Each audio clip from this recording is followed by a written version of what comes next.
night I heard this story. This guy, he tells me this story. It'll make sense in a second. He tells me this story about getting a vasectomy, and it was probably the funniest story I've heard in years. You know, there was he gets in there. I'll paraphrase it a little bit. He gets in there, and it's full of Filipino women, so it has this brothel vibe. You know, a bunch of guys standing in the waiting room, looking really nervous. Their wives with them, and then they take him into a room, and the woman kind of tapes his penis up and puts it, you know, out of the way, and that's the iodine. It's this new. It's not a new system, but it's there's no anesthetic, no.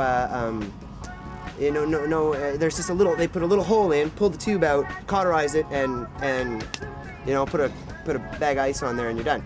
So he's they taped his penis up, and they got his balls ready, and he's laying there on the table. This is the story I heard last night, right? He's laying on the table, and they leave the door open, and people are walking by, you know, and it's like, I don't know, strange. And then he hears screaming down the hall.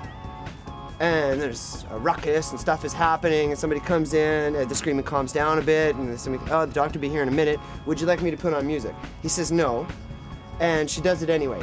And it's like, Teenage Wasteland. And in comes the doctor, and he's got his hands up, you know, Teenage Wasteland, and he's amped on the music, he's really excited.